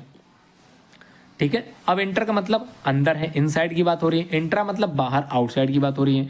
तो क्या करना है कि सिंपल वे में याद कर लीजिए कि आउटसाइड मतलब इंट्रा स्पेसिफिक जो कि आउटसाइड वाला था, this competition occurs between the individual of same species, मतलब बिल्कुल सिमिलर स्पीसीज के अंतर्गत होने चाहिए। और दूसरा इंटर स्पेसिफिक, यहाँ पर क्या होगा, इंटर मतलब बाहर से कोई आता है तो जाहिर सी बात है स्पीसीज सिमिलर नहीं हो सकते, तो क्या होगा, this competition occurs between the individual of two different species, यानी कि plant and animal live together in the ecosystem. तो इन दोनों को ही जीवन यापन करना है, तो ऐसे आप लोग कह सकते हैं। और tiger and leopard for the prey, ये थोड़ा सा यहाँ गलत आ गया है, इसको स्किप कर दीजिएगा। बाकी कंपटीशन आप लोग समझ गए हैं, ठीक है, इंट्रा स्पेसिफिक और इंटर स्पेसिफिक। अब कुछ एक्स्ट्रा रिवीजन के लिए मैं बताने जा रहा हूँ, उसको भी आप लोग अच्छे से तैयार करें। देखिए पूरा कोर्स मैंने बता दिया है, कुछ एक्स्ट्रा रिवीजन के लिए मैं बताने जा रहा हूँ, उसको भी आप लोग जरूर देखें। पहला टॉपिक है गॉस प्रिंसिपल थ्योरम या एक्सक्लूजन थ्योरी। तो देखिए, to explain the mechanism of competition, इस कंपटीशन को समझाने के लिए गॉस ने प्रपोज किया एक प्रिंसिपल, एक सिद्धांत दिया जिसको बोलते हैं competitive exclusion theory. This principle suggest करता है then when two competing species live करते हैं, देखिए दो कंपटीशन बेस्ड स्पीसीज जब लिव रहती हैं एक साथ सेम एनवायरनमेंट में, वन यूजुअली गेट वैनिस्ड, कोई एक 100% वैनिस्ड हो जाएगी, मतलब बिल्कुल डिस्ट्रॉय हो जाएगी। अब this is called competitive exclusion. For example when two species of paramecium are grown in same environment, one species 100% disappeared हो जाएगी। ठीक है, समझ में आ गई बात। या दूसरे तरीके से भी याद कर सकते हैं, गॉस कंपटीटिव एक्सक्लूजन थ्योरी या principle state that two closely related species जो कंपटीशन कर रही हैं फॉर द सेम रिसोर्सेज को पाने के लिए कैन नॉट को एग्जिस्ट, मतलब दोनों ही एक साथ नहीं रह सकती। Indefinitely and the completely inferior one will be eliminated, किसी एक को तो पूरी तरह से डिस्ट्रॉय होना पड़ेगा। Eventually state the type of interaction that exist between the ticks and dogs, तो यहाँ पर टिक्स एंड डॉग्स की बात हो गई। अगर इन टिक्स और डॉग्स यानी कि अगर कुत्ते नहीं बचे तो टिक्स अपने आप समाप्त हो जाएंगे। तो इस तरह से कोएग्जिस्टेंस की भी बात हो सकती है। कीस्टोन स्पीसीज क्या है, the species in a community which have the major influence of the nature of the community are called keystone species of ecological dominant. ठीक है, या फिर आप दूसरे तौर पर तैयार कर सकते हैं, क्या है, इन अ बायोटिक कम्युनिटी, किसी बायोटिक कम्युनिटी में कई वेरियस टाइप के प्लांट और एनिमल होते हैं जो लिव मतलब एक साथ रह रहे होते हैं। A species of set of species, जिसमें कोई ना कोई प्रभाव इम्पैक्ट ऑन इट्स कम्युनिटी पर पड़ना चाहिए, and large and more influential than would be expected from its mere abundance is called the keystone species, मतलब उनकी उपस्थिति जो बताती है इकोसिस्टम में किस प्रकार से जीवन यापन करना है। Keystone species also influence the ecosystem, मतलब बढ़ावा देती है, इन्फ्लुएंस करती है इकोसिस्टम को बढ़ाने में। इकोसिस्टम या फिर कीस्टोन स्पीसीज में be predator micro organism or may any other organism which is capable for modifying या ऑफ मॉडिफाइंग एनवायरनमेंट, जो एनवायरनमेंट को मॉडिफाई कर सकें। इकोटोन क्या है, the transition zone between the adjacent communities is known as ecotone, मतलब किसी community के बीच के जो ट्रांजिशन जोन होते हैं उनको बोलते हैं ecotone. Common border of two nearby community, देखिए लिखा हुआ है, क्या लिखा है, ecotone is there for a common borders होते हैं किन्हीं दो नियर बाई कम्युनिटी के, तो ये भी क्लियर है। अब वेरियस एबायोटिक फैक्टर जो इन्फ्लुएंस करते हैं, है ना, जो प्रभावित करते हैं, जैसे लाइट है, टेम्परेचर है, वाटर है, सॉइल है, तो ये चारों चीजें आप लोगों ने अच्छे से पढ़ा था। इसमें अडॉप्टेशन भी पढ़ा था आप लोगों ने, प्लांट और एनिमल के बारे में भी। अब कुछ डिफरेंशिएट कर लेते हैं जो पूछे जाते हैं बोर्ड के एग्जाम में। देखिए आया भी है, डिफरेंशिएट बताइए एस्टिवेशन और हाइबरनेशन में। तो एस्टिवेशन और हाइबरनेशन में कैसे डिफरेंशिएट करना है, हाइबरनेशन इधर लिखिए, एस्टिवेशन इधर लिखिए। HW आप लोगों ने पढ़ा रखा था, तो इसका मतलब हाइबरनेशन, W का मतलब विंटर स्लीप होगा, एस्टिवेशन समर स्लीप होगा। तो पहला तो ऐसे लिख दीजिए, it is called winter sleep और it is called summer sleep. दूसरा एमएल करके, एनिमल्स क्या करते हैं, रेस्ट करते हैं वार्म प्लेसेस, यहाँ पर एनिमल रेस्ट करेंगे cool moist and shading place वाली जगह पे।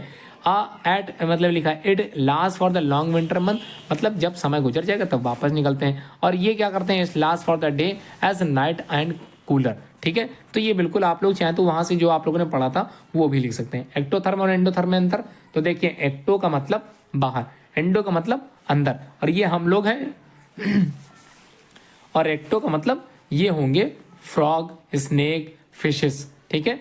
तो इनको हम लोग बोलते हैं कोल्ड ब्लडेड एनिमल। और याद कीजिए इन्हीं को ही हम लोगों ने दूसरा नाम पोइकिलोथर्म कहा था और इनको हम लोगों ने होमोस्टेस कहा था, ठीक है। तो they are unable to regulate their body temperature which changes with the temperature of the surrounding environment. तो दे आर अनेबल, थोड़ा सा यहाँ गड़बड़ हो गया, दे आर कैपेबल और maintain their internal body condition, ठीक है। अच्छा ठीक है, सही लिखा है, they are unable to regulate their body temperature which changes the temperature of the surrounding environment. थोड़ा सा यहाँ पर समझा देता हूँ, थोड़ा सा मिस्टेक है।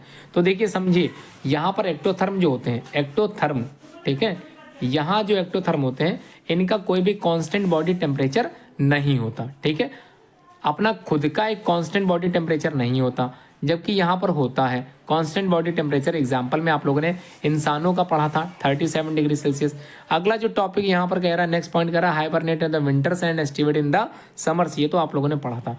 दे कैन रेगुलेट करते हैं अपने बॉडी टेम्परेचर को, temperature, so they do not need to show the behavioural adaptation like this, ठीक है। तो ये शो नहीं करते हैं क्योंकि इनका बॉडी टेम्परेचर कांस्टेंट होता है, ठीक है। आगे देखना differentiate between the diapause and hibernation में क्वेश्चन पूछा गया है, क्या है, कैसे लिखना है। पहला डोमिनेंट स्टेज होता है किसी डेवलपमेंट ऑर्गेनिज्म की, और दूसरे में क्या इट इज स्टेट ऑफ देखिए इनएक्टिवेशन स्टेज, जो कि एक्टोथर्मिक मैच्योर ऑर्गेनिज्म करते हैं। It occurs both in summer and winter, और ये केवल और केवल विंटर में होता है। ये आप लोगों ने पढ़ा रखा था HW वाला, ठीक है। अब फिल्लोड एंड फिल्लोक्लेड में अंतर देखिए, यहाँ पर लिखा हुआ है फिल्लोड और यहाँ लिखा फिल्लोक्लेड। अभी आप लोगों ने मॉडिफिकेशन ऑफ सिस्टम में पढ़ा था जिसको फिल्लोक्लेड कहते हैं। अगर यही मॉडिफिकेशन लीफ में हो जाए तो इसको बोलते हैं फिल्लोड।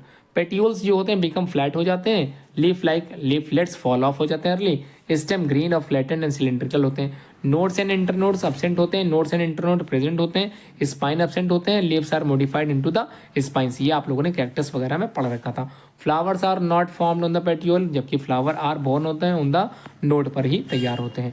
अब जो मैं बताने जा रहा हूँ very short answer type question है, इसको भी आप लोग अच्छे से तैयार करके जाएंगे। उम्मीद है आप लोगों को बोर्ड की परीक्षा बहुत अच्छी जाने वाली है, और ये भी उम्मीद करता हूँ आप लोग पूरा 100% अंकों के साथ उत्तीर्ण होंगे। पहला क्वेश्चन, डिफाइन नेटिलिटी। नाम पढ़ा है आप लोगों ने, याद कीजिए। नेटिलिटी, इसी को ही बर्थ रेट कहते हैं, is the ratio of the number of births to the population of an area in a specific time. और इसका भी फार्मूला मैंने ऊपर बता रखा है, आप लोग वहां से भी पढ़ सकते हो। मोर्टेलिटी क्या होता है, डेथ रेट होता है, जो कि ratio of number of deaths जो कि किसी टाइम पीरियड में हो रहे होंगे, ठीक है। हाइबरनेशन, विंटर स्लीप है। अब इसमें कंडीशन आती है passing the winter in a resting और डॉर्मेंट कंडीशन, ठीक है। उसके बाद एस्टिवेशन, जो कि समर स्लीप है। Inactive condition during hot dry summer. What another name of hibernation, इसी का ही दूसरा नाम विंटर स्लीप है, और एस्टिवेशन का दूसरा नाम समर स्लीप है। ये आप लोगों ने पहले से पढ़ रखा है। क्वेश्चन नंबर 7, पैरासिटिज्म क्या होता है। पैरासिटिज्म एक इंटरेक्शन बिटवीन टू स्पीसीज, जिसमें एक स्पीसीज जो कि पैरासाइट है वो बेनिफिटेड होगी, अदर स्पीसीज जो कि होस्ट है वो क्या होगा, उसको नुकसान 100% पहुंचेगा। Define mutualism, mutualism and interaction between two species, जिसमें एक स्पीसीज क्या होगा, बेनिफिटेड होना ही होना है, ठीक है। माफ कीजिएगा, म्यूचुअलिज्म है तो दोनों स्पीसीज को जो है बेनिफिटेड होगा। लाइकेन की एग्जांपल की बात कर सकते हैं आप लोग, इसको भी आप लोग पढ़ सकते हैं। सिम्बायोसिस रिलेशनशिप, दो स्पीसीज के बीच में होने वाला जुड़ाव है, इंटरेक्शन है, जिसमें none of the species negatively harm, मतलब कोई भी स्पीसीज को कोई भी हार्म नेगेटिवली होने वाला नहीं है, ठीक है। अब name 4 kind of by which organism show their responses abiotic stress. तो यहाँ पर 4 हैं जिसका नाम बताया गया है, रेगुलेट है, कन्फर्म है, सस्पेंड है एंड माइग्रेट है, ठीक है। व्हाट आर ऑस्मो कन्फॉर्मर्स, क्या कहलाते हैं। तो कन्फॉर्मर्स क्या होते हैं, ये आप लोगों ने पढ़ा है। Animals which can not maintain a constant osmotic environment with their body are called osmoconformers, ठीक है। याद करिए, कन्फॉर्मर्स और रेगुलेटर्स मैंने बताया था। रेगुलेटर्स जिनके पास अपना खुद का एक टेम्परेचर होता है 37 डिग्री सेल्सियस, एग्जाम्पल जो कि मैमल्स के रूप में मैंने, एनिमल के रूप में मैंने बताया था, जो कि इंसान थे, ह्यूमंस, उसके बारे में। अगला है ऑस्मो रेगुलेटर्स। ऑस्मो रेगुलेटर्स मतलब होमोस्टेट्स वाले, जो कि अभी आप लोगों ने पता किया था। क्या है, animals which can maintain a constant osmotic temperature या environment within their body are called osmoregulators, यानी कि इसको रेगुलेटर्स भी आप लोग कह सकते हैं, मतलब रेगुलेशन रहते हैं। मैमल्स की बात हो रही है, वो कि इंसान में। वाटर स्टेनोथर्मल एनिमल्स, तो stenothermal animals which can tolerate only a limited range of temperature, मतलब कुछ हद तक टेम्परेचर को बर्दाश्त कर लें, उसे बोलते हैं स्टेनोथर्मल एनिमल्स। अब amensalism, a kind of relationship where one partner is harm, दूसरा रिमेन अनएफेक्टेड। कॉमनसेलिज्म की अगर बात करें, a kind of relationship where one partner is benefited, जबकि दूसरा अनएफेक्टेड होता है। Question number 16, what is another name of logistic growth curve? तो सिग्मॉइड को ही लॉजिस्टिक ग्रोथ कर्व कहते हैं। अब what is the shape of exponential growth curve? J shape का होता है एक्सपोनेंशियल, थोड़ा सा देख लीजिएगा, कहीं गड़बड़ मत कीजिएगा, है ना, थोड़ा सा यहाँ पर गड़बड़ होती है। Name the interaction between sea anemone and hermit crab, तो यहाँ पर कॉमन सेलिज्म है। Name the interaction between an orchid, जो कि मैंगो ट्री पे है, वो कॉमन सेलिज्म में आएगा। और इसके बाद 2-3 क्वेश्चन और हैं वेरी शॉर्ट के, उसको मैं बता देता हूँ। गॉस थ्योरम क्या है, इसको मैंने बताया है कि 2 क्लोजली रिलेटेड स्पीसीज कंपीट के मतलब कंपटीशन करती हैं रिसोर्स को प्राप्त करने के लिए, और को एग्जिस्ट मतलब कोई एक ही प्राणी जिंदा रहता है और अदर वाला हट जाता है, डिलीट हो जाता है। State the type of interaction between the exist between the ticks and dogs, यहाँ एक्टोपैरासिटिज्म की बात होगी। और अंतिम प्रश्न इस पूरी वीडियो का, उम्मीद करता हूँ आप लोगों को वीडियो अच्छी लगी होगी, लाइक जरूर कर दीजिए। लास्ट क्वेश्चन समझा देता हूँ। कस्कूटा एंड शू फ्लावर प्लांट जो कि एक्टोपैरासिटिज्म के तौर पर जीवन यापन करते हैं। उम्मीद है आप लोगों को वीडियो पसंद आ गई होगी, समझ में आ गई होगी। इस चैप्टर से पूछे जाने वाले सभी क्वेश्चन को मैंने हाईलाइट किया है, आप लोग पूरी वीडियो को अंत तक जरूर देखे होंगे, समझ में आ गया होगा कौन कौन से क्वेश्चन कई बार पूछे गए हैं और किन के पूछे जाने की संभावनाएं अधिक हैं। अगला चैप्टर बहुत ही जल्द आने वाला है। उम्मीद के साथ कहता हूं कि 100% अंकों की तैयारी आप लोग कर रहे होगे और बिल्कुल आएंगे आप लोगों के सभी के अंक। चलिए, धन्यवाद देखने के लिए पूरी वीडियो।